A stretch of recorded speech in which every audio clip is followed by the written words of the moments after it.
हाँ जी, welcome to Mehar creation. अस्सलाम वालेकुम माय यूट्यूब फैमिली। उम्मीद है आप सब लोग खैरियत से होंगे। अल्हम्दुलिल्लाह मैं भी खैरियत से हूँ। आज मैं आपके साथ ये ब्यूटीफुल सी patch work kurti design share कर रही हूँ। देखें, ये मैंने पैच लिए हैं। ये हमने 7 पैच लिए हैं। यहाँ पे हमने फैब्रिक ग्लू लिया है स्टोन चिपकाने के लिए, और ये मेरे पास गोल्डन कलर के जरकन के नग लिए हैं। इस बार हमने जरकन स्टोन लिए हैं। पिछली बार हमने नॉर्मल स्टोन लिए थे, इस बार हमने जरकन स्टोन लिए हैं। देखें ये कितने ज़बरदस्त हैं। इसकी फिनिशिंग भी बहुत अच्छी आई थी। अगर आपको ना मिले तो आप नॉर्मल स्टोन भी ले सकते हैं, ठीक है। उसके बाद हमने ये 10 मीटर की वेलवेट लेस ली थी। पिछली बार हमने छोटी ले मतलब पतली लेस ली थी, इस बार हमने थोड़ी चौड़ी लेस ली है। ये हमने नीचे बॉर्डर लगाने के लिए पैच वर्क लिया है। ये मैंने 1.5 मीटर लिया था। इसमें से कुछ पैच काट के हमने शॉल में लगाने हैं। अब यहाँ पे मेरे पास 4 मीटर वेलवेट फैब्रिक है, जिसमें से हमने कुर्ती, शॉल और शलवार निकालनी है, ठीक है। पहले आपने कुर्ती निकालनी है, और कुर्ती इस बार हमने सिंगल सिंगल निकालनी है, यानी पहले फ्रंट पार्ट निकालना है, फिर बैक पार्ट निकालना है।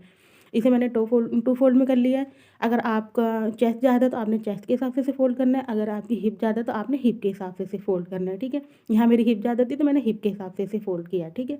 अब आपकी जो भी लंबाई है, जो भी आपकी लेंथ है, फुल लेंथ जितनी भी हो, आपने उसमें अगर नीचे पैच वर्क करना है तो आपने हाफ इंच की लूजिंग मतलब एक्स्ट्रा करना है, और अगर आपने कुछ फिर नीचे तुरपाई करनी है तो आपने 2 इंच मतलब एक्स्ट्रा लेना है, ठीक है।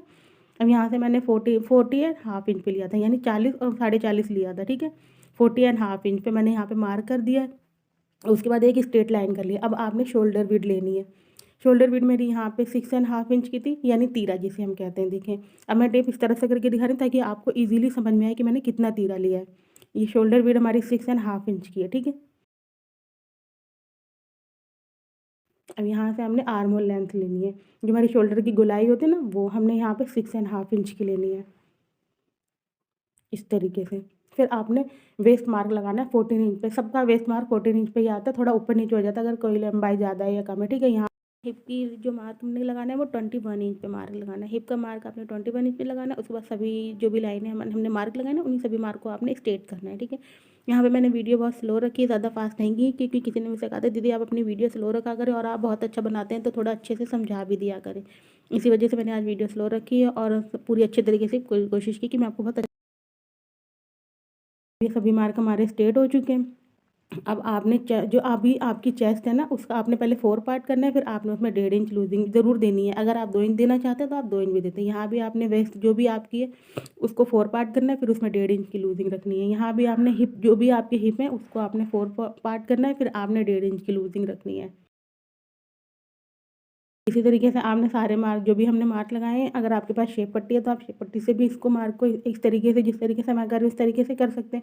अगर आपके पास शेप पट्टी नहीं है तो आप टेप की हेल्प से भी इसको इस तरीके से निशान लगा लें, ठीक।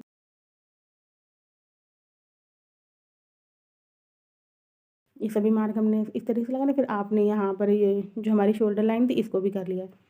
फिर आपने हाफ इंच ऊपर से डाउन करना है, और फ्रंट पार्ट की जो हमारी फ्रंट गोलाई होती है वो देनी है। साइड से भी आपने हाफ इंच इस तरीके से मार्क करके कट करना है। अपने फ्रंट पार्ट को बैक पार्ट पे बिछा लिया है, ठीक है। तो इसको इसी तरीके से खूब अच्छे से सेट कर लें। पहले आप कहीं से भी ऊपर नीचे ना हो। फिर आपने जो हमारी पीछे की जो हमारी लेंथ रखनी है ना, क्योंकि उसमें हमने तुरपाई लगानी है, उसमें हमने कोई भी बेल या लेस नहीं लगानी है, तो आपने वो 42.5 इंच पे मार्क करना है, यानी 2 इंच एक्स्ट्रा रखना है पीछे का, क्योंकि पीछे हमने तुरपाई लगानी है। अब यहाँ पे हमने बैक पार्ट अपना 42.5 इंच पे मार्क किया। अब अपने जो हमारे बैक का जो पीछे का गोलाई होती है ना आर्म होल की, अब वो गोलाई देनी है।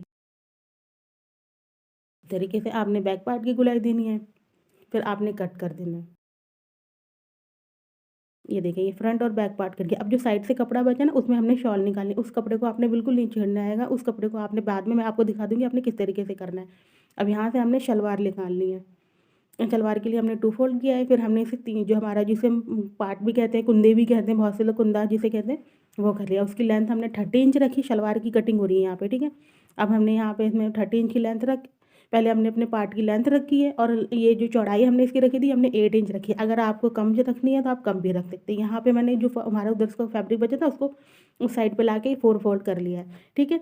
ये इस तरीके से। अब जो भी हमारी कुंदे की लेंथ थी ना, हमारी पार्ट की लेंथ थी 30 इंच थी, यहाँ पे भी हमने 30 इंच पे मार्क करना है, और फिर 2 इंच अंदर पे मार्क करना है। अगर आपको 1.5 इंच रखना है तो आप 1.5 इंच पे रख सकते हैं। मैं 2 इंच रखती हूँ तो मैंने 2 इंच रखा है यहाँ पे। अब यहाँ पे आपने आसन का मार्क करना है। अगर आपके आसन 46 इंच तक, वो हिप आपके 46 इंच तक है, तो आपने 9.5 पे यानी 9.5 इंच पे। अगर इससे ज़्यादा हिप है तो आपने 10 इंच पे मार्क करना है, ठीक है। अब इस तरीके से आपने सारे मार्क को एक छोटी-छोटी सी डॉट देनी है। फिर आपने इस मार्क से उस मार्क को सारे एक स्केल की हेल्प से स्ट्रेट लाइन कर देनी है। ये इस तरीके से आपने सारी स्ट्रेट लाइन करनी, फिर आपने इसे कट करना है। कट करने के बाद हमारी शलवार का घेर बहुत ही ज़बरदस्त आया था और ये बनने के बाद भी बहुत अच्छी लग रही थी। मेरी अम्मी ने पहनी थी तो उनको बहुत ही ईज़ी और कंफर्टेबल लगी थी। तो आप ये देखें, ये आपको बहुत अच्छी लगेगी, ठीक है।